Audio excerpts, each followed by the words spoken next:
Le Nouvel Esprit Public, Philippe Meyer, bonjour.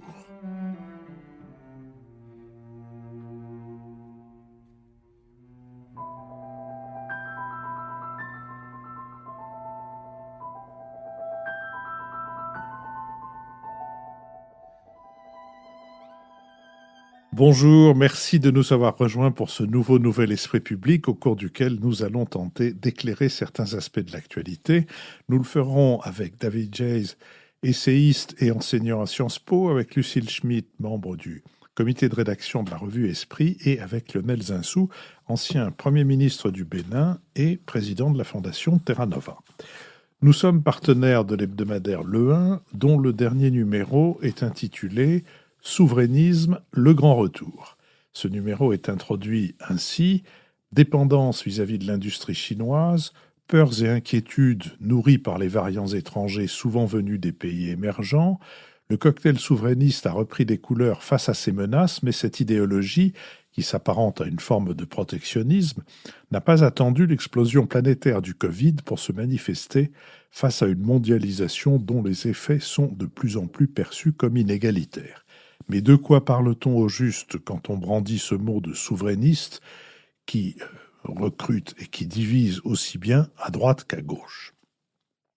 Dans le cours de nos badas, si c'est pour la culture on l'a déjà donné, nous avons mis en ligne mercredi dernier un entretien avec Christophe Leribaud, conservateur du patrimoine et directeur du Petit Palais à Paris, et nous mettrons en ligne mercredi prochain une conversation avec le comédien Emmanuel Noblet, qui a remporté un Molière pour son interprétation de Réparer les vivants, d'après Maëlys Kerangal, spectacle qu'il a joué, il nous le racontera, aux quatre coins du monde. Je vous donne une ou deux informations qui peuvent être intéressantes. La première reprise en public de nos enregistrements aura lieu le 13 juin à l'École alsacienne. Il suffit d'aller sur notre site et de vous inscrire sur l'onglet ad hoc. Et la seconde en tout cas pour cette saison, aura lieu le dimanche 4 juillet. Ce sera aussi d'ailleurs notre 200e émission. Vous pouvez également, évidemment, si vous vous rendez sur notre site, vous pouvez également cliquez sur la rubrique « Soutenez-nous ». Venons-en maintenant à l'actualité, et plus précisément à l'actualité internationale, et plus précisément encore à ce qui se joue en Israël et en Palestine. Après un mois de tension, Jérusalem s'est de nouveau embrasée le 23 avril, après une manifestation du mouvement d'extrême droite l'Ahava à l'entrée de la vieille ville. Les Palestiniens ont répondu à ce qu'ils ont considéré une provocation. Les forces de police sont intervenues officiellement pour garantir la liberté d'expression et le droit de manifester de la Rava. Des cris de mort aux Arabes ont été proférés. En dehors de ces affrontements, le cœur des griefs qu'expriment les Palestiniens et les Arabes israéliens depuis des semaines porte sur la menace d'éviction par la justice israélienne de plusieurs familles d'un quartier limitrophe de Jérusalem-Est, Sheikh Jarrah, au profit de colons juifs. Conquise en juin 1967 par l'armée israélienne, annexée dans la foulée, la partie orientale de Jérusalem s'est depuis lors régulièrement trouvée au cœur de flambées de violence. La part de la population arabe est passée d'un peu plus de 25% en 1967 à près de 40% aujourd'hui. Dans la vieille ville, la présence juive demeure donc très minoritaire, 10%, malgré le soutien des autorités à l'entreprise de colonisation. Comme tout habitant de la ville, les Palestiniens paient des impôts à la municipalité contrôlée par Israël et pourtant, seuls 10% du budget municipal sont consacrés aux dépenses publiques de Jérusalem-Est. Cette différence d'investissement se répercute sur la qualité de vie des Palestiniens et au-delà des problèmes d'infrastructure, ils sont aussi nettement plus pauvres que les autres habitants de la ville. Plus de 70% d'entre eux vivent sous le seuil de pauvreté, alors que le taux de pauvreté moyen en Israël est de 21,7%. Contrairement aux citoyens arabes établis dans les frontières d'Israël, les habitants palestiniens de Jérusalem-Est doivent pour la plupart se contenter du statut de résident et ils ne disposent pas du droit de vote. Des citoyens arabes israéliens qui forment 20% de la population israélienne qui ont violemment manifesté à leur tour à travers le pays, notamment en Galilée.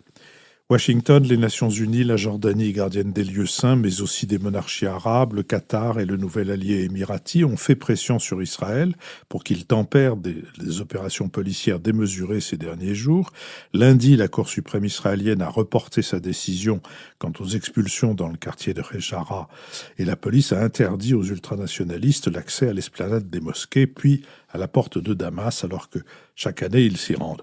Après une désescalade sensible mardi à Jérusalem, après 4 jours d'affrontements violents et des centaines de blessés, essentiellement palestiniens, puis une escalade militaire bien plus meurtrière a pris le relais entre les forces du Hamas à Gaza et Israël, et un arabe a été victime d'un lynchage près de Tel Aviv, tandis qu'un juif a été lapidé à Acre. Sur cette question, David Jays. Oui, c'est une situation qui m'inspire beaucoup de tristesse, de consternation et de désespoir. D'abord parce qu'on a l'impression d'assister à l'énième acte d'une tragédie déjà écrite. Avec cette unité de lieu, ça se passe dans un endroit qui est grand comme 3 départements français, pour les auditeurs qui ne connaissent pas, hein, c'est tout petit. Hein. Une unité de temps, puisque c'est des montées... des éruptions de violence qui se déroulent souvent d'ailleurs au moment de célébrations religieuses. Il y a eu cette intrusion sur l'esplanade des mosquées au moment de la nuit du destin, qui est un moment très important dans le mois de Ramadan pour les musulmans. Et puis une unité évidemment d'action et de personnages, puisque c'est toujours les mêmes protagonistes avec ce jeu de rôle auquel on assiste aujourd'hui entre Hamas d'un côté et le gouvernement israélien, en particulier Netanyahou, qui cherche à relégitimer en quelque sorte une assise qu'il a perdue. Donc on voit qu'il y a toujours le même engrenage et c'est une grande tristesse parce que ce sont les populations civiles et en particulier à Gaza qui sont prises en étau et en otage par ces jeux de rôle. On voit que évidemment le Hamas tire des salves de roquettes pour montrer qu'il est le mouvement de la résistance palestinienne par excellence. Il surfe d'ailleurs sur l'incurie totale du Fatah, qui aujourd'hui est complètement dans les choux, sur l'absence totale de processus électoral. Et donc, il voit là une formidable occasion de se relégitimer aux yeux de l'opinion palestinienne, dopé qu'il est financièrement d'ailleurs, et plus par le Qatar et par l'Iran. Et puis de son côté, Benyamin Netanyahou, évidemment, qui était un peu en difficulté du point de vue de sa coalition gouvernementale, s'appuie sur les extrémistes, sur les ultra-orthodoxes, sur toutes les franges quasi-fascistes, en fait, de la Knesset pour essayer de rétablir son autorité. Donc, rien de très nouveau, en un sens, dans l'engrenage auquel on assiste. Je tempère tout de suite en introduisant 2 éléments. D'abord, il y a une différence de degré, c'est-à-dire qu'on voit que ce qui se passe depuis quelques jours, en termes d'intensité, est assez inédit. On n'avait pas vu ça depuis une bonne dizaine d'années. On voit quand même qu'il y a des milliers de roquettes qui ont été tirées sur Israël. Ça, c'est assez nouveau. Alors, l'écrasante quasi-totalité d'entre elles ont été pulvérisées par le système de défense antibalistique d'hommes de fer, mais c'est quand même très spectaculaire de voir ces espèces de feux d'artifice comme ça dans la nuit. Et puis, les frappes et les opérations en cours de l'armée israélienne à Gaza, aérienne pour le moment, sont quand même d'une intensité et d'une violence assez spectaculaire. Ce qui est véritablement nouveau, en fait, c'est, et j'aimerais bien qu'on insiste là-dessus, c'est les lynchages et les manifestations et les affrontements inter-ethniques à l'intérieur de la société israélienne. On a vu des scènes à Lod, par exemple, qui est une ville entre Jérusalem et Tel Aviv, où il y a à la fois des Arabes israéliens et des Juifs israéliens. On a vu des scènes de lynchage, on a vu des scènes d'affrontements interethniques qui sont assez inédites, qui rappellent un peu des choses qu'on a pu voir pendant la guerre d'Algérie, par exemple, hein, où des pieds noirs et des Arabes se massacraient. Et ça, c'est vraiment inquiétant parce que ça montre qu'il y a un dissentiment qui monte à l'intérieur de la société israélienne et qu'il y a un vrai climat de guerre civile. Et en particulier, ça montre l'émergence d'une jeune génération arabe israélienne qui est assez dynamique démographiquement, qui se solidarise de la cause palestinienne. Et c'est d'ailleurs assez paradoxal parce qu'on voit que presque toute la communauté internationale a abandonné la cause palestinienne, à commencer par les pays arabes qui sont pour la plupart très hypocrites sur ce dossier. On parlait il y a quelques mois de la reconnaissance par certaines monarchies du Golfe de l'État d'Israël. On voit que ces pauvres Palestiniens ont été abandonnés par presque tout le monde.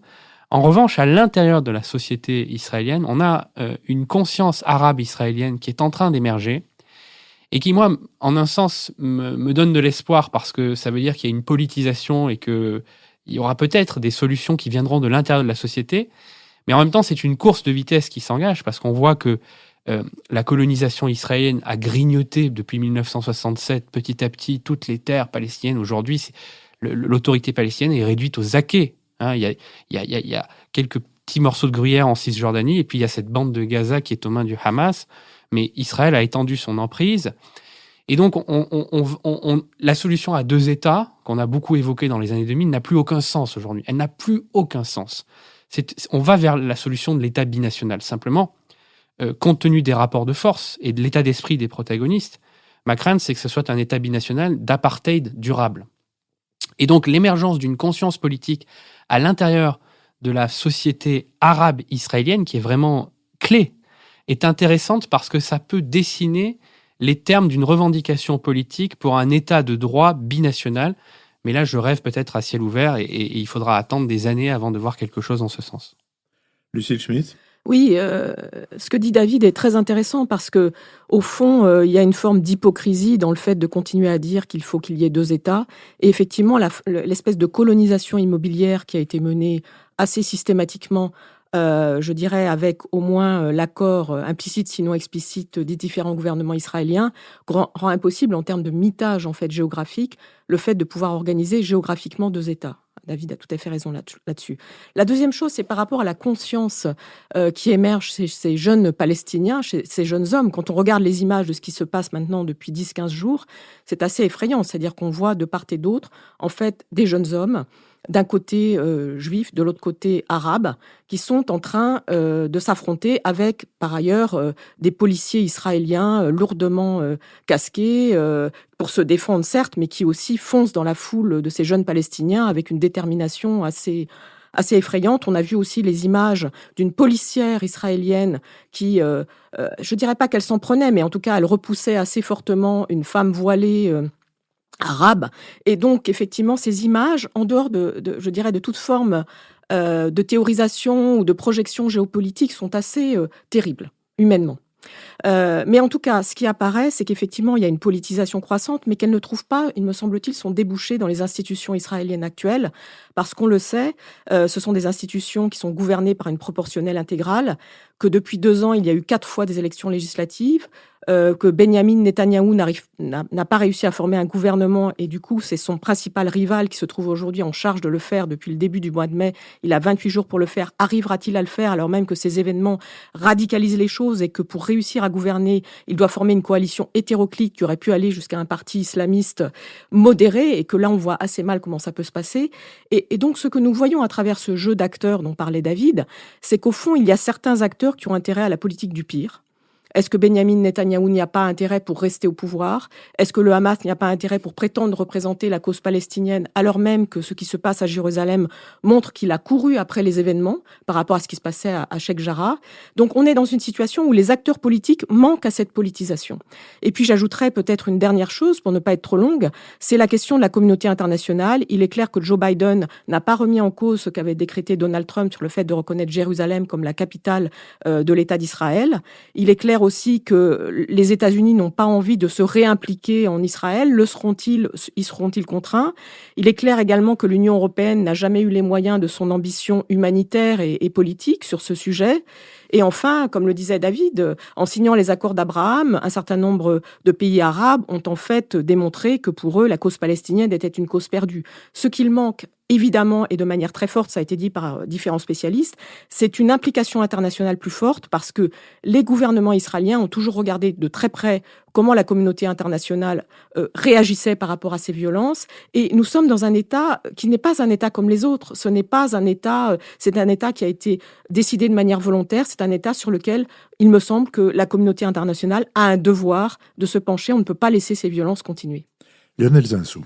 Oui, moi je suis frappé quand même par l'impression d'instrumentalisation par des pouvoirs en très grande difficulté d'une jeunesse qui effectivement peut comporter dans son évolution chez les Arabes israéliens, qui peut comporter des éléments d'espoir sur des prises de conscience, un renouvellement du débat, Mais moi, ce qui me frappe le plus, c'est quand même que les élections palestiniennes étaient prévues pour le mois de mai. Elles n'auront pas lieu, elles ne sont reportées que depuis 15 ans. Donc la légitimité est extraordinairement faible. Et donc j'imagine qu'à Ramallah, on a intérêt à faire diversion en fait de cette situation qui marque l'affaiblissement le plus profond qu'on puisse imaginer d'une autorité qui est quand même une autorité souveraine. Quand vous vous promenez dans le monde, vous avez partout des ambassadeurs de la Palestine. Vous dites les deux États ne sont plus possibles, mais ils sont là, les deux États. Il existe quelque chose dont vous allez penser que c'est une fiction, mais il existe une autorité palestinienne souveraine, représentée partout, dans les institutions internationales, comme à Paris, où il y a un ambassadeur de la Palestine auprès de la France, et un autre auprès de l'UNESCO, et peut-être un troisième auprès de l'OCDE, ça je n'ai pas vérifié. En tout cas, si vous voulez, or, il y a une illégitimité absolument incroyable. Bon, du côté israélien, le Premier ministre n'a pas réussi sa première mission de constitution d'un gouvernement après un quatrième échec des élections législatives, échec à produire une majorité. Et donc, il fallait qu'il y eût des événements, des provocations, des instrumentalisations. Il faut faire diversion de faiblesses fondamentales.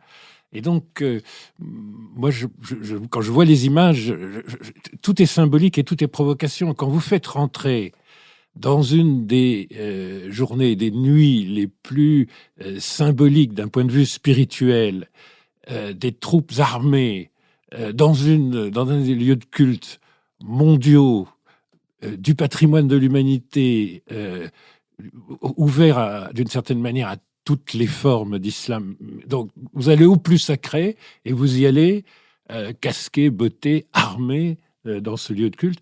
On a vraiment l'impression, et c'est un peu la même chose avec le tir de milliers de roquettes, dont aucune ou très peu, heureusement, atteindront leur but. Mais on a vraiment l'impression qu'il faut prendre des postures et que ces postures cachent des faiblesses fondamentales des forces qui s'opposent sur le plan politique. Mais je voudrais juste éclairer 3 points dont je trouve on ne parle pas beaucoup. La première chose, c'est que ça ne va pas être simplement qu'une affaire israélo-palestinienne. Ça va diviser non pas la communauté internationale, mais les opinions publiques dans beaucoup de pays. Et en France, on va à l'évidence avoir un regain d'antisémitisme, parce que tout ce que fait Israël peut nourrir de l'antisémitisme, et une solidarité contre toutes les formes extrêmes de l'islamisme, parce que le Hamas est dans une posture de provocation et que le Hamas est officiellement déclaré comme terroriste. Pour le coup, il n'est pas reconnu comme une autorité palestinienne, il est reconnu comme un mouvement terroriste par la France, par l'Union européenne, par les États-Unis, etc. Et donc, il va y avoir une cristallisation sur des thèmes d'antiterrorisme. Et donc, on interdit des manifestations en France parce que ces manifestations dégénéraient. Donc, c'est quelque chose qui va traverser, c'est une particularité de la cause palestinienne, traverser à l'intérieur de beaucoup de pays les opinions publiques. Et donc, on va porter cette espèce de troisième intifada probablement dans d'autres pays. Deuxième remarque, sur le plan justement géopolitique, cette région est quand même dans un basculement absolument extraordinaire. Le Hamas veut faire une démonstration de puissance. Et vous avez dit tout à l'heure qu'il était surfinancé par le Qatar et l'Iran. Oui, mais le Qatar et l'Iran sont un peu sur la défensive. Il y a maintenant, autour des pays du Golfe, du Royaume d'Arabie Saoudite, leur nouvelle alliance avec Israël, une situation dans laquelle l'alliance turque, qatari, iranienne, qui en effet finance le pouvoir du Hamas, parce que c'est l'Union européenne qui finance tous les services publics. Elle est présente, l'Union européenne. Elle tient debout complètement l'autorité palestinienne d'un côté et la population de Gaza. Mais d'un point de vue politique, d'un point de vue d'armement, etc., c'est une alliance qui fut redoutable, qui fut formidable au sens britannique, et elle est en fait quand même fragile. Et d'autant plus fragile qu'il est maintenant apparu que l'Arabie saoudite est en train de conduire une opération de normalisation relative avec l'Iran, ce qui laisserait pour le coup le Hamas, qui par complexité supplémentaire représente une population sunnite et qui est donc dans cette alliance chiite entre du fait de la puissance de l'Iran, donc qui est dans une situation déjà relativement ambiguë dans cette alliance, mais va le laisser très faible si l'Iran, d'une manière ou d'une autre, se normalise pour des raisons intérieures, pour des raisons économiques de fragilité extrême, normalise sa relation avec l'Arabie saoudite. Donc en fait, vous avez des puissances qui sont politiquement extraordinairement faibles, extraordinairement divisées, mais qui le sont aussi en termes de leur position géopolitique. Le basculement en cours est absolument considérable. Il y a une dimension économique. La puissance économique de cette région, c'est Israël. Israël, elle possède des choses dont tous les États du Golfe, tous les États arabes ont besoin en matière de technologie. Et pas simplement de technologie sur les hydrocarbures, mais justement sur l'économie verte. Quand vous allez à l'université du Negev, vous voyez bien que la maîtrise technologique des Israéliens en fait en milieu hyper aride, en fait l'agriculture la plus puissante en rendement au monde. Je veux dire, en termes de green tech, en termes de fintech, en termes de toutes les formes de technologie qui concourent à la suprématie en matière d'armement. Israël va être un apporteur d'innovation absolument majeur. Donc on ne s'en passera pas. Donc cette partie-là, elle est gagnée par Israël. Israël est indispensable aux pays du Golfe jusqu'à l'Arabie saoudite comprise. Mais de l'autre côté, une chose qui est très frappante dans les pays du Golfe, c'est qu'ils ont très longtemps été encadrés par une élite palestinienne, d'ailleurs, et musulmane et chrétienne. Toutes les administrations, tous les grands fonds souverains, tout tenaient avec du Koweït, c'est un peu moins vrai du Royaume d'Arabie saoudite, mais du Koweït aux Émirats arabes unis, sur cette élite extraordinairement compétente palestinienne. Mais là encore, c'est quelque chose qui est en train de s'effondrer. À la fois parce qu'il y a une montée des ressources humaines de ces pays du Golfe eux-mêmes, et parce que l'attente de ce qu'Israël va apporter est aujourd'hui prédominante. Donc vous êtes dans une situation qu'il faut aussi regarder d'un point de vue international. Ça va diviser les opinions du monde entier. C'est le fait, en bonne partie, de mouvement sismique incroyable des alliances géopolitiques, d'un basculement considérable, qui a beaucoup d'importance sur ce qui est en train de se jouer. Et puis, il y a cette puissance israélienne qui monte et cette puissance palestinienne qui baisse. Une de mes grandes surprises comme financier, c'est que très longtemps, et moi je l'ignorais, la plus grande banque arabe, elle n'était pas saoudienne, elle n'était pas koweïti, elle était palestinienne en Jordanie, c'était l'Arab Bank PLC. Il y a eu quelques consolidations de banques au Qatar et aux Émirats qui font qu'elle n'est plus tout à fait la toute première banque. La puissance palestinienne, elle est ailleurs qu'en Palestine, mais même là, elle est en train de chuter. David Jayes. Oui, alors, quand Lionel parle des ambassades palestiniennes à l'étranger, ça me fait un peu penser au tambour de la garde royale de Pascal. C'est-à-dire que c'est la pompe et l'apparence, mais je pense que ça dissimule un vide, à mon avis, d'autorité. David, moi, j'avais dans mon petit pays, le Bénin, un ambassadeur de la Palestine, et un jour, j'ai dû arrêter ma voiture au bord de la route, M. Netanyahou au téléphone, qui disait « Vous n'allez pas quand même voter aux Nations Unies pour quelque chose qui serait contre l'intérêt d'Israël, sous prétexte que vous êtes sous la pression de la diplomatie palestinienne. » Non, mais ça, je le conteste pas. Moi, j'en connais plusieurs des ambassadeurs palestiniens qui appartiennent d'ailleurs un peu tous à cette oligarchie du Fatah qui est allègrement subventionnée d'ailleurs par les différentes organisations internationales avec des circuits financiers dont on pourrait discuter. Mais sur le terrain, la réalité, c'est qu'on a, y compris en Cisjordanie, une occupation directe pour à peu près la moitié du territoire et une quasi-zone de non-droit pour les Palestiniens. C'est-à-dire que ce sont des gens qui sont quand même, dans leur quotidien, contraints de poireauter. C'est en attendant Godot toute la journée. Vous attendez des heures à des checkpoints militaires. C'est extrêmement difficile de sortir du territoire, de faire des affaires, d'avoir des échanges normaux. C'est une situation qui est absolument intenable et qui génère de la frustration, de la colère et de la rage. Et à la fin de la résignation, je pense. Quant à Gaza, c'est vraiment une prison à ciel ouvert. On est quand même sur une zone, une petite bande de terre où il y a la plus forte densité démographique du monde. Je crois qu'il y a 40% des Gazaouis qui ont moins de 20 ans. Un taux de chômage qui est absolument hallucinant. Et puis Lionel le rappelait, c'est vrai que tous les services publics sont portés à bout de bras par les bailleurs et par l'Union européenne. Donc on est quand même dans une situation de non-droit et de non-autorité pour les Palestiniens qui est extrêmement préoccupante.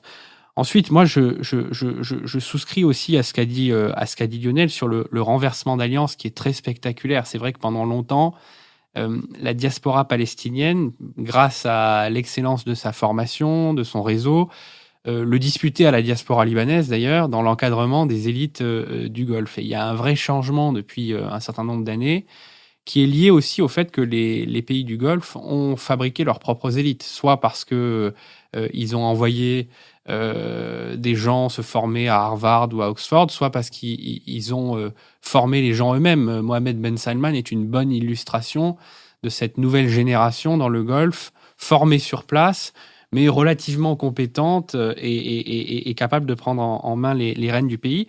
Et d'ailleurs, je ne parle pas de Mohamed Ben Salman de manière tout à fait anodine. Je pense qu'il fait partie des dirigeants de la région qui regardent cette situation avec beaucoup d'inquiétude, parce qu'il est l'un des dirigeants qui pousse le plus pour un rapprochement avec Israël, parce que lui a très bien compris ce qu'expliquait Lionel, c'est-à-dire la puissance technologique, la puissance d'innovation que représente Israël. Et comme il est à la recherche d'un nouveau modèle de développement pour l'Arabie Saoudite, pour l'après-fossile en quelque sorte, et qu'il a besoin de la green tech, qu'il a besoin de tout ce qui touche à la santé, à la medtech, à l'agriculture, pour développer son pays en dehors des énergies fossiles, eh bien, je pense que cette flambée de violence n'est pas une très bonne nouvelle pour lui, parce que ça pourrait de son point de vue, nous faire revenir en arrière par rapport au jeu de rôle et aux positions des acteurs dans la région. Lucille Schmitt. Oui, moi, ce qui me frappe dans ce que disent Lionel et David, c'est qu'il y a beaucoup de choses sur ce sujet. Il y a à la fois les éléments économiques, géopolitiques, de puissance. Je voulais quand même rappeler qu'il y a aussi des enjeux démocratiques forts. Pourquoi ? Parce que tout à l'heure, David, par exemple, disait, est-ce qu'on ne va pas vers une forme d'apartheid, en fait, entre les deux communautés, entre arabes et juifs ? Et que Israël a toujours revendiqué le fait d'être une démocratie dans cette région, ce qui n'était pas le cas des pays arabes qui l'entouraient. Et le fait que, pour nous, Israël soit une démocratie me semble quelque chose, personnellement, que j'assume totalement. Pour moi, Israël est une démocratie. En revanche, c'est une démocratie traversée par de nombreuses ambivalences, et notamment parce que la question d'appartenir à la nation juive par rapport à la question de la citoyenneté, évidemment, est une question différente en Israël de celle qu'elle peut prendre dans d'autres démocraties. Et ces événements, cette question de l'asymétrie des droits, c'est au cœur, en fait, de ces événements. Pourquoi ? Parce que ce qui se passe à Sheikh Jarrah, sur la question de l'expulsion de certaines familles palestiniennes, c'est directement lié à une loi, en fait, de récupération des biens possibles par rapport aux mouvements qui ont lieu au moment de la création de l'État d'Israël, par rapport à la guerre des 6 jours de 1967. Et dans ce cadre, les Palestiniens ne bénéficient pas des mêmes droits que les Juifs. Donc cette question d'asymétrie, le fait que certains Palestiniens certaines ONG ont menacé, si ces familles étaient expulsées, d'aller devant la Cour pénale internationale en accusant Israël de crimes de guerre, cela relance cette question de qu'est-ce que c'est qu'une démocratie dans cette complexité humaine dont nous venons de parler, dans cette complexité démographique aussi, ce que disent les spécialistes, ce que disent un certain nombre de chercheurs sur Jérusalem, c'est qu'il faut se rappeler qu'aujourd'hui, les équilibres démographiques, ça a été dit, Philippe, dans votre introduction, ne sont pas en faveur des Juifs à Jérusalem. Donc on est dans une situation de se demander si Israël reste une démocratie. Est-ce que c'est une démocratie illégitime avec Benyamin Netanyahou qui se maintient au pouvoir par une forme d'utilisation de la violence ? Lionel l'a rappelé, l'instrumentalisation qui par ailleurs est accusée de corruption. Est-ce que donc la question de les institutions permettront-elles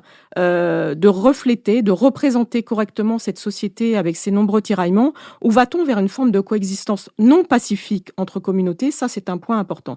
Je ne crois pas du tout que le terme d'apartheid puisse vraiment être utilisé compte tenu de son histoire, mais le fait que des communautés vivent de plus en plus côte à côte et que par ailleurs l'extrémisme religieux traverse de plus en plus les débats politiques est un sujet important. On sait bien que à la Knesset, il y a désormais une représentation importante des extrémistes, il y a quelques suprémacistes juifs, et ça, c'est un point de déséquilibre en fait institutionnel essentiel et d'instrumentalisation, comme le rappelait Lionel. Merci. Je vous propose que nous en venions à notre sujet de politique intérieure, en l'occurrence le 40e anniversaire de l'accession au pouvoir de François Mitterrand et l'inventaire amer de cette succession. Le 10 mai 1981, l'élection du président François Mitterrand a ouvert la voie à une série de réformes. Ces réformes économiques avec les nationalisations, sociales avec la retraite à 60 ans, la 5e semaine de congé payé, l'impôt sur les grandes fortunes, le relèvement du SMIC, le relèvement des allocations familiales, celui du minimum vieillesse, les lois Auroux qui ont renforcé les droits des salariés, la semaine de 39 heures, des réformes sociétales avec l'abolition de la peine de mort, la consolidation de l'interruption volontaire de grossesse, la dépénalisation de l'homosexualité, des réformes culturelles avec la création de 2 nouvelles chaînes de télévision commerciales et d'une chaîne de télévision européenne, petit à petit d'ailleurs limitée à n'être une chaîne de télévision franco-allemande, Arte, le prix unique du livre, la fête de la musique, les grands travaux. Au bout de 2 septennats, un sondage Ipsos de janvier 1996 établissait que grâce à François Mitterrand, on avait progressé sur la place de la France dans le monde, la construction européenne, les libertés, la protection sociale, la lutte contre le terrorisme, mais qu'on avait reculé dans la lutte contre la pauvreté, l'état de l'économie, la lutte contre le chômage et la moralisation de la vie publique. À l'occasion des 40 ans du 10 mai 1981, la Fondation Jean Jaurès a mené avec l'IFOP et Génération Demain une enquête sur le regard porté aujourd'hui par les Français sur l'ancien président de la République, aussi bien que sur l'homme que sur le bilan de ces 2 septennats. Invités à désigner le président de la Ve République qu'ils apprécient le plus, l'ensemble des Français place François Mitterrand au 3e rang, après le général de Gaulle et Jacques Chirac. Mais si l'on ne retient que l'opinion de la génération Mitterrand, c'est-à-dire des Français âgés aujourd'hui de plus de 55 ans, qui avaient donc au moins 15 ans en mai 1981, si l'on s'intéresse uniquement à la vie de cette population, François Mitterrand occupe la 2e place, derrière Charles de Gaulle. 58% des Français associent à son nom le mot socialiste, 53% le terme européen. Les classes populaires plébiscitent en priorité les réformes sociales, puis l'abolition de la peine de mort, alors que les cadres mettent en avant l'abolition de la peine de mort, les congés payés et la signature du traité de Maastricht. Au Parti socialiste, la figure de François Mitterrand ne fait plus totalement consensus. Si les conquêtes sociales sont louées, le génocide rwandais et la pente libérale sur laquelle le Parti socialiste est engagé depuis 1983 posent un certain nombre de questions. 40 ans plus tard, la gauche s'avance affaiblie et désunie vers la prochaine présidentielle. L'addition de ces forces atteint tout juste les 30%. C'est le score de Marine Le Pen à elle toute seule. Lucille Schmitt sur cette question. Oui, merci Philippe. Je crois que cet anniversaire du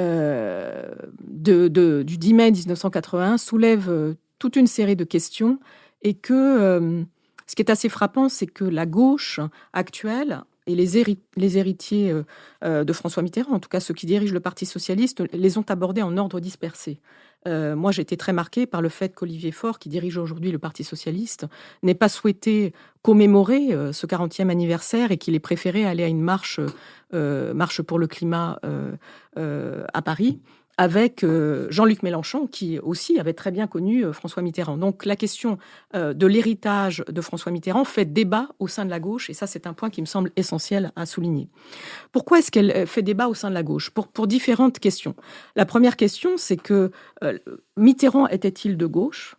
Cette question garde aujourd'hui, enfin, d'une certaine manière, elle s'est dévoilée comme ayant une très grande importance au fur et à mesure de l'histoire récente. Évidemment, avec l'ouvrage de Pierre Péan, Une jeunesse française, qui révélait comment François Mitterrand avait été à la fois proche des Croix de Feu et par ailleurs résistant, donc dans une sorte d'en même temps qu'on n'aurait pas imaginé, qui a été aussi dévoilé par certains ouvrages de Benjamin Stora, notamment sur son rôle comme ministre de l'Intérieur pendant la guerre d'Algérie, et puis tout simplement ses amitiés sulfureuses avec certains chefs d'entreprise comme Roger Patrice Pelat, le fait de faire toujours ou son amitié encore plus sulfureuse avec Bousquet, le fait de privilégier l'amitié, peut-être la profondeur de l'amitié, d'ailleurs on pourrait le dire, par rapport à certains engagements de valeur. Donc cette question de François Mitterrand, était-il vraiment de gauche, est une question assez lancinante aujourd'hui au sein de la gauche. Par ailleurs, rappelons, et lorsqu'on regarde les images de ce 10 mai 81, le fait de voir Michel Rocard sur les marches de Conflans-Sainte-Honorine est assez émouvant, parce que on sent chez Michel Rocard une espèce de gêne par rapport à cette victoire, assez nette, même s'il le dit bien, c'est le socialisme qui a gagné. Et lorsqu'on compare la déclaration de Michel Rocard à celle de François Mitterrand une heure et demie plus tard, on s'aperçoit que le langage, la manière de dire cette victoire sont profondément différents. Parce que François Mitterrand, à aucun moment, n'évoque la gauche. Il parle des forces. Il dit ce sont les forces de la création, les forces de la jeunesse et les forces du travail qui ont gagné. Et donc, d'une certaine manière, se situant au-dessus de la mêlée, au-dessus de la droite et de la gauche, je ne sais pas si c'est un en même temps, mais c'est un au-delà. Il remercie évidemment les électeurs communistes, mais il remercie aussi tous ceux qui ont voté pour lui. Et comme vous venez de le dire, les Français, longtemps après, continuent à penser qu'il avait l'amour de la France d'une manière assez différente, peut-être, de l'amour partisan. Donc il y a tous ces éléments-là, était-il vraiment de gauche? La deuxième chose qui est importante aujourd'hui par rapport à cette question d'héritage, c'est pouvait-on faire autrement? Parce que on sait bien qu'en 1981, ce qui se passe, c'est, comme vous l'avez rappelé, les nationalisations, les réformes sociétales importantes, la question évidemment des congés payés, la question des 39 heures, mais c'est aussi ensuite en 83 le tournant de la rigueur, c'est aussi en 86 le fait par la proportionnelle de donner la possibilité au Front National d'avoir des députés pour jouer avec cette question de l'affrontement avec la droite, c'est aussi effectivement une victoire en 1988 à 54%, donc avec 3 points de plus qu'en 1981, et c'est donc une espèce de longévité au pouvoir qui implique profondément d'affronter la question des mains sales. Peut-on rester de gauche en étant au pouvoir? C'est une question aujourd'hui lancinante pour cette gauche qui aspire à le réexercer et qui en même temps, comme vous venez de le dire, est dans une situation très difficile parce qu'elle n'a pas de leader, parce qu'elle ne sait pas s'unir sur un projet. Et donc la question, troisième question pour introduire ce débat, c'est aurions-nous besoin d'un François Mitterrand aujourd'hui par rapport à ces ambiguïtés, par rapport à cette volonté aussi extrêmement forte de conquête du pouvoir? Rappelons que pour devenir président de la République, il s'est présenté 3 fois. Et que à chaque fois, il n'a pas renoncé et qu'il a progressivement construit un projet commun avec un parti avec lequel a priori il était adversaire, et que ce projet commun de changer la vie lui a permis ensuite d'unir les électorats. Votre intervention me rappelle ce que disait Pierre Desproges. C'est terrible, dans la vie, il faut toujours choisir la mer ou la montagne, fromage ou dessert, la gauche ou Mitterrand.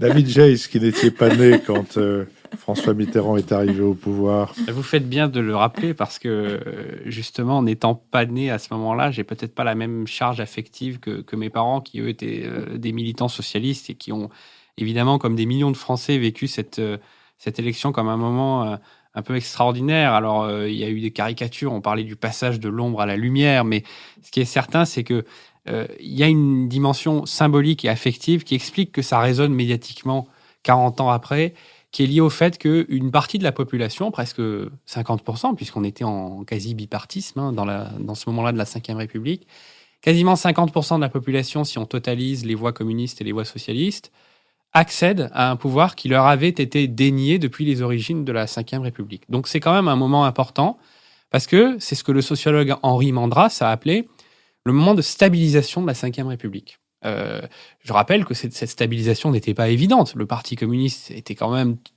adepte des thèses de la Révolution et refusait a priori le jeu institutionnel et parlementaire républicain.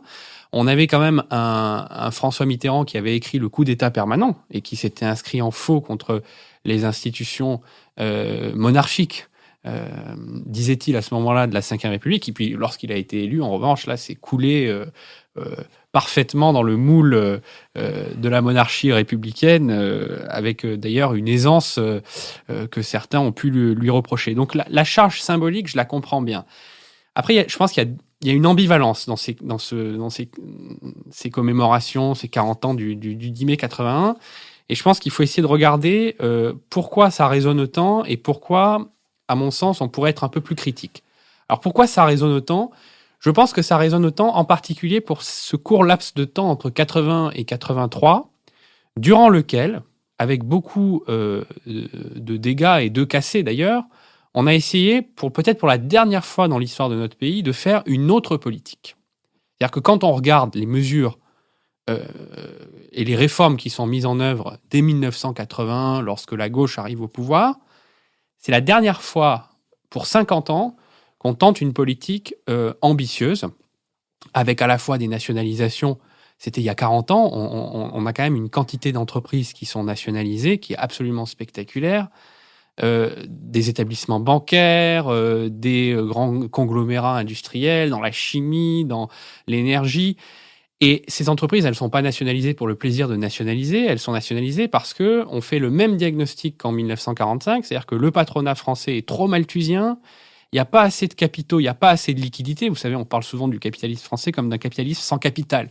Et donc, on se dit que la restructuration sous l'égide de la puissance publique va permettre de projeter ces groupes à l'international et de les faire gagner en efficacité.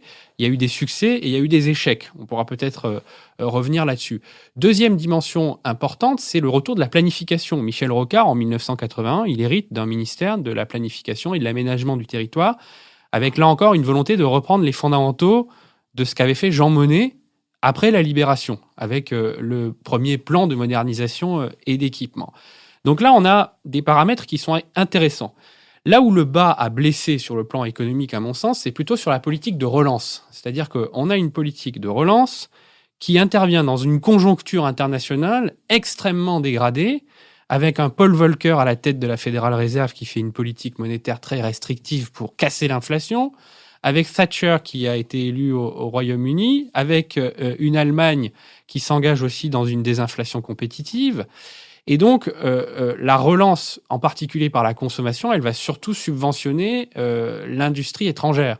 Je me souviens de ces images des magnétoscopes japonais qui étaient embouteillés dans le bureau de douane de Poitiers et qui symbolisent bien, à mon avis, cette erreur d'appréciation assez forte. Et d'ailleurs, la France se retrouve dès 82 avec des déficits commerciaux et des déficits courants absolument sidérants. Et peut-être Jean-Pierre Chevènement a-t-il raison quand il dit, ainsi que son directeur de l'industrie de l'époque, Louis Gallois, qu'il aurait fallu mettre le paquet plutôt sur l'investissement et sur la montée en filière et la montée en gamme de l'industrie française, sur l'investissement public, plutôt que sur la relance par la consommation. Et donc là, on ouvre un engrenage où, au fond, à partir de 1983, François Mitterrand fait le choix de rester dans le système monétaire européen. Et ensuite, il y a une sorte de fuite en avant dans la construction européenne, avec l'acte unique, en particulier sous la férule de Jacques Delors, qui va libéraliser les mouvements de capitaux au sein de l'Union européenne.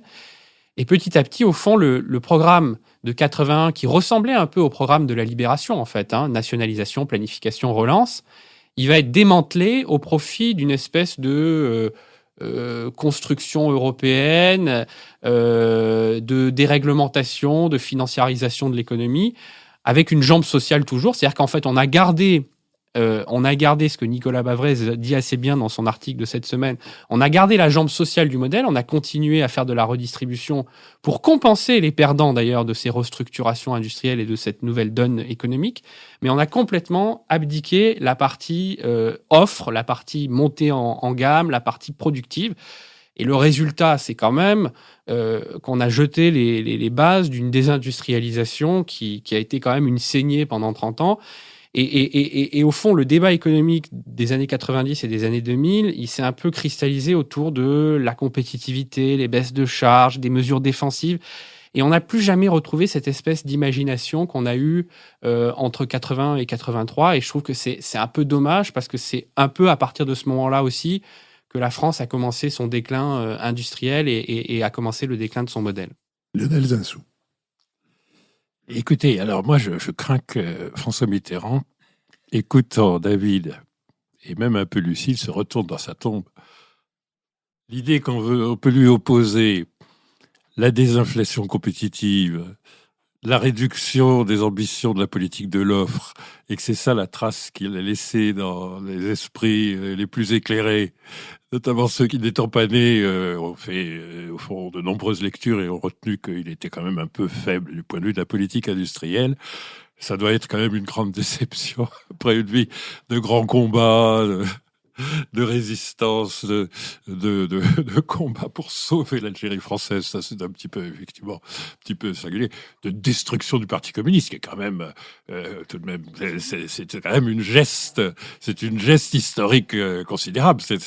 C'est la programmation et l'exécution d'une politique de cynisme absolument absolue, parfaitement exécutée, des destructions du plus grand parti de France de l'après-guerre. Bon, donc c'est vrai, il est certainement un peu faible sur la désinflation compétitive, mais moi, ce qui me frappe au contraire, si vous voulez, c'est que c'est les images et c'est les mythes. C'est-à-dire, ce qui nous manque, je ne sais pas, moi j'ai beaucoup d'amitié pour Olivier Faure, mais peut-être que la dimension légendaire et mythique chez Olivier reste encore à développer. Si vous voulez, parce que Peut-être. c'est possible. Si vous voulez, moi, c'est le Panthéon.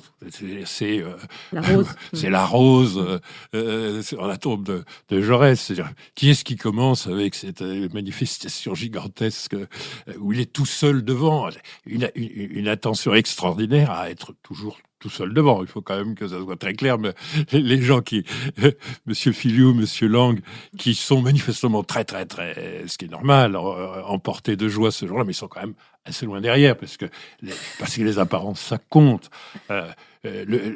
L'éloge à Pierre Bérégovoy livré aux chiens, tout ça. Enfin, il y a tout d'un coup des formules, il y a tout d'un coup des postures qui sont tout à fait extraordinaires. Moi, j'ai eu la chance d'aller au titre des amis de François Mitterrand et de son héritage à Latché, mais tard. Je me suis allé il y a 2 ans. Et Latché, c'est pas juste une maison dans une forêt.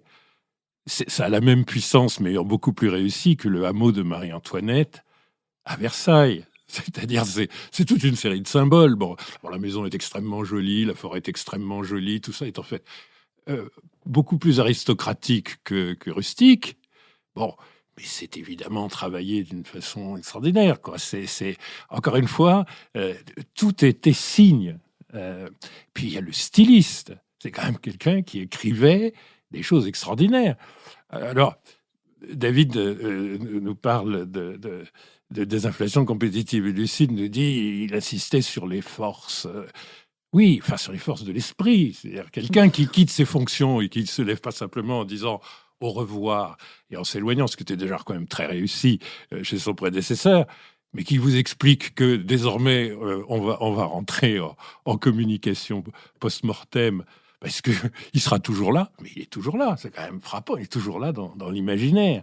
Et toutes les réformes de mœurs, des réformes fondamentales, comme l'abolition de la peine de mort, c'est autant de volonté de jouer un rôle historique. Moi, c'est un grand écrivain, et c'est quelqu'un qui se... Enfin, c'est un grand écrivain. D'abord, ça produisait des grands best-sellers. Vous me direz... Giscard d'Estaing aussi, mais l'un était quand même dans la grande littérature politique, l'autre plutôt, il y avait des éléments très, très sympathiques et assez comiques d'ailleurs dans l'œuvre littéraire du président Giscard d'Estaing, mais c'était l'homme des promenades, c'était l'homme des paysages. Vous voulez, quand ses conseillers étaient appelés et que il disait on va prendre l'hélicoptère, aujourd'hui on va faire quelque chose de vraiment très important, on va suivre en hélicoptère les lignes de partage des eaux. Bon, entre Rhône, Saône, etc., ces bassins de la Seine. Et puis, on va aller au seuil du Lauragais pour voir exactement là où les eaux coulent vers la Méditerranée plutôt que vers l'Atlantique. Et puis, un autre jour, on va prendre un hélicoptère et on va suivre les limites nord de la culture de l'olivier. Et donc, imaginez aujourd'hui un président de la République qui prend un hélicoptère Super Puma pour aller suivre, avec quelques conseillers, la limite nord de l'olivier. Ça suppose un détachement par rapport, effectivement, à des contingences politiques. Pompidou l'avait aussi. Il y a la célèbre pense... lettre de Pompidou sur les platanes qu'on abat au bord des routes. Et il y a aussi la réaction de Pompidou à la question qui lui est posée sur le suicide de Gabriel Russier, où il a, en guise de réponse, après une courte hésitation, il a ses vers d'Éluard. Je pense que Pompidou s'intéressait à ça et à la désinflation compétitive. Oui, non, mais on peut sûrement faire les deux. Et d'ailleurs, pour Olivier Faure, moi, je crois quand même qu'il va faire plus de progrès lui-même sur la désinflation compétitive que sur, justement, le fait de citer Éluard quand il y a quelque chose d'émouvant et de tragique. Je vous rappelle que le sujet n'est pas les progrès éventuels d'Olivier Faure, mais le bilan de François Mitterrand. Non, mais c'est parce qu'on a commencé en l'évoquant, donc moi je le respecte, j'ai beaucoup, encore une fois, d'amitié pour lui. Non, si vous voulez, c'est vraiment des images et des gestes. C'est beaucoup plus important, d'une certaine manière, de prendre la main du chancelier Kohl à Verdun, c'est plus important pour l'histoire que de rentrer effectivement dans des détails de coopération franco-allemande. Il y a une puissance des images, c'est un homme d'un mythe. Et puis il y a la saga personnelle, il y a ce moment où on sent que plus rien n'a vraiment d'importance sur cette terre et donc il est grand temps que Mazarine apparaisse aux yeux des Français et qu'on assume le fait que, comme d'ailleurs une grande partie des Français, mais on a vécu plutôt une vie double. Pas forcément une double vie, mais une vie 2 fois plus riche que d'autres d'un point de vue affectif. Et puis il y a les grands travaux, si vous voulez. Tous ses successeurs, au fond, ont regretté de ne pas avoir couvert la France de monuments. Parce que lui, manifestement, avait préparé, grâce à la longévité dans l'échec pour parvenir au pouvoir, avait préparé le fait de transformer Paris, de créer des musées partout. Voilà, je pense que, si vous voulez, moi, ce qui me frappe 40 ans après, c'est que c'est ça qui est le plus important. Et c'est à ça que devraient réfléchir, à mon avis, les candidats à la présidentielle. C'est quel est mon pouvoir de faire de la légende. Lucille Schmitt. Oui, 2 choses par rapport à ce que vient de dire Lionel. Je crois que la question de la profondeur historique et l'importance qu'on donne à l'incarnation de cette profondeur historique, c'est essentiel pour être président de la République en France.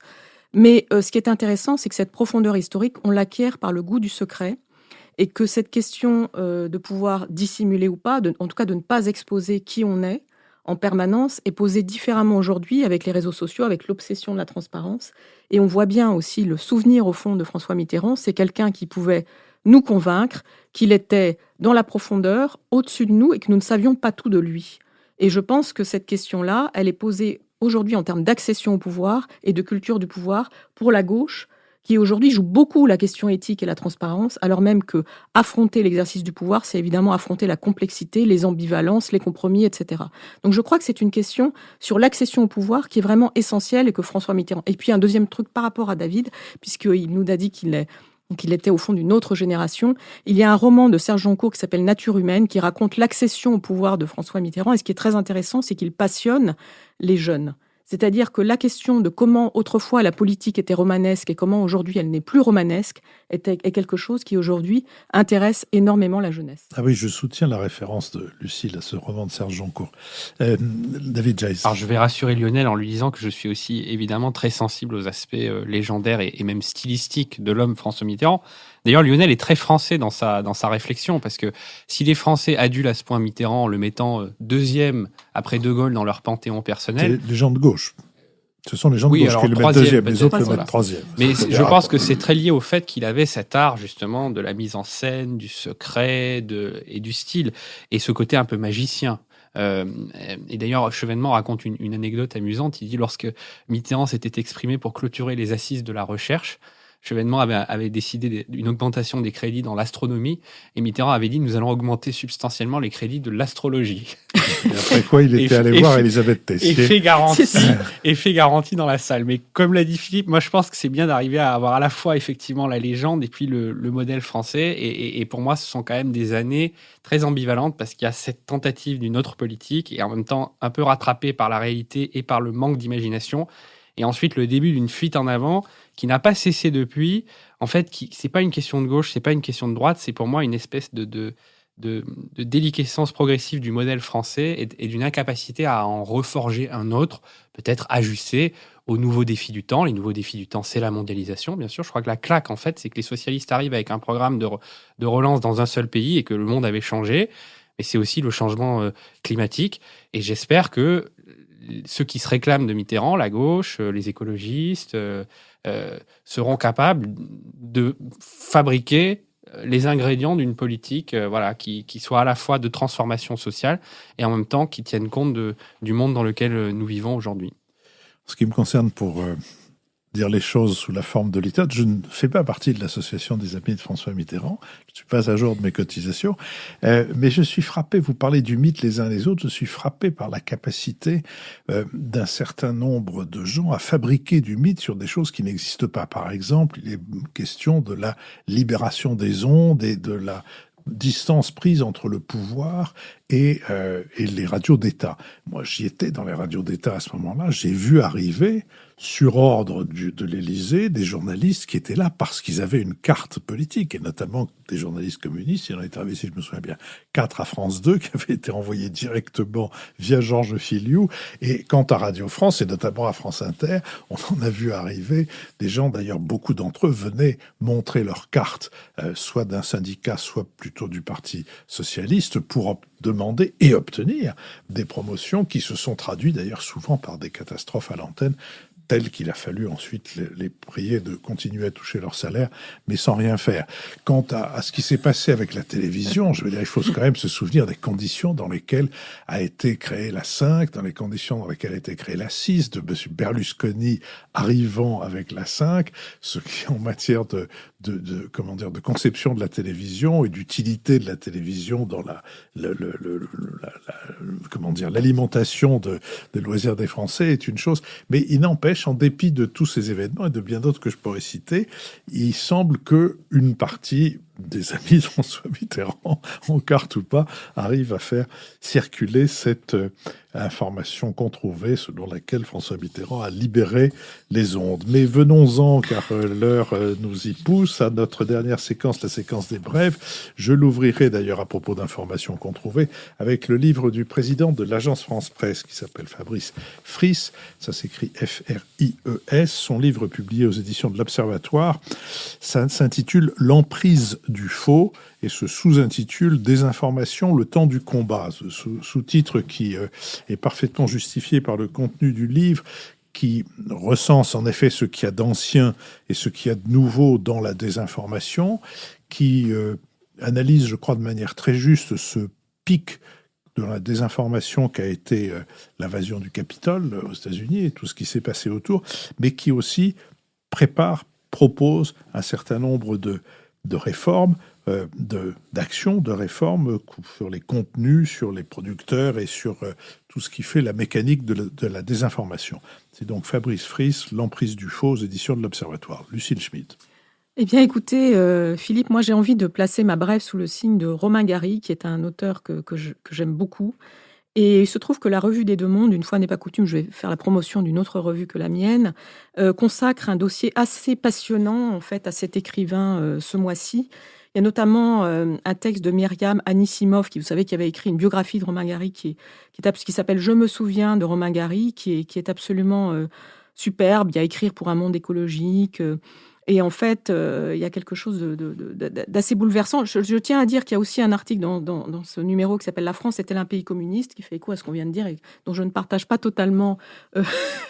C'était pour rire, hein, dont je ne partage pas totalement l'orientation. Et puis, avec Romain Gary, il y a cet ouvrage qui était paru en 2014, Le sens de ma vie, qui est absolument passionnant, qui est le dernier entretien qu'il a donné quelques semaines avant de se suicider, et dans lequel il dit, excusez-moi, je vais lire parce que je trouve ça assez magnifique, sur sa vie. Je crois surtout que c'est la vie qui nous possède. C'est l'histoire qui m'a, en quelque sorte, embobiné. Je trouve que c'est assez intéressant par rapport à tout ce qu'on vient de dire sur François Mitterrand et l'histoire qui nous embobine. Et donc, lisez Le sens de ma vie de Romain Gary, c'est très émouvant. Lionel Zinsou.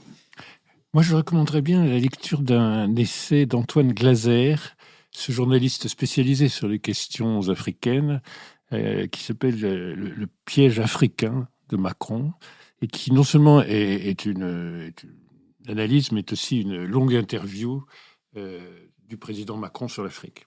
Comme ce sont des sujets assez sensibles, en ce moment, dans l'actualité, je pense que c'est intéressant à lire, d'autant qu'il y a souvent un regard un peu paradoxal chez Antoine Glaser. Une de ses thèses, c'est que on parle beaucoup de la France-Afrique, mais enfin aujourd'hui c'est plutôt l'Afrique à France qui est aux affaires, c'est-à-dire que il y a eu un renversement de la grave question de savoir qui domine qui Et alors que la jeunesse africaine se lève pour secouer la domination française, la vérité, c'est que, en fait, les pays africains sont en train de s'imposer à la France et sont en train de se donner des choix avec des puissances concurrentes. Et donc, il y a un basculement là qui est assez intéressant. Une position devenant de plus en plus complexe pour la France. Et une tentative qui a l'air de rencontrer quelques obstacles, de renverser la table chez le président Macron, avec cette idée forte, d'ailleurs partagée avec David, que on a un regard plus légitime quand on n'était pas né. Donc, du coup, sur la décolonisation, au fond, ça ne nous regarde pas plus que la colonisation. Et donc, on va faire avec la jeunesse un nouveau pacte. On va renverser la table. Et cette table, on ne sait pas exactement de quel côté elle va se renverser. Je pense que c'est assez intéressant à lire. David Jayes. On parlait tout à l'heure de la vigne et de l'olivier, des lignes de partage des eaux. C'est des thèmes brodéliens, ce sont aussi des thèmes gracchiens. Et je voudrais vous recommander la lecture de carnets inédits de Julien Gracq qui s'appelle Nœuds de vie, qui sont parus cette année aux éditions José Corti.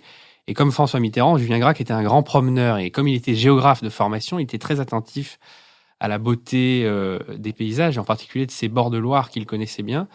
Il y a notamment cette page magnifique, il est à sa fenêtre à Saint-Florent, il voit un jour, depuis sa chambre, le paysage et il s'exclame « L'homme a tellement refaçonné la planète à son image qu'il n'a plus rien à admirer. Que va-t-il faire le jour de sabbat ?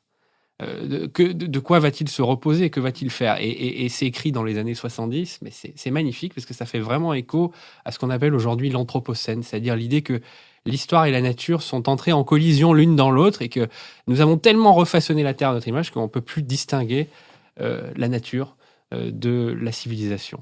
Eh bien, quand l'homme aura fini de contempler le travail de la nature et la manière dont il l'a façonné, je lui suggère premièrement d'écouter Le Nouvel Esprit Public et deuxièmement de cliquer sur notre site sur le lien « Soutenez-nous ». Merci à vous, merci à Sophie Jacquin avec qui cette émission a été préparée, à Benoît Carré qui en rédige le compte-rendu analytique, le compendium, à Nicolas Tourneau qui veille sur notre site, à Olivier Magloire qui répond à toutes les questions qui touchent à nos plateformes et à Julien Neuville et à Nouvelles Écoutes qui nous produisent et au studio L'Arrière-Boutique dans lequel nous sommes revenus après 1 an et quelques d'absence, ce qui nous réjouit beaucoup. À la semaine prochaine pour un Nouvel Esprit Public.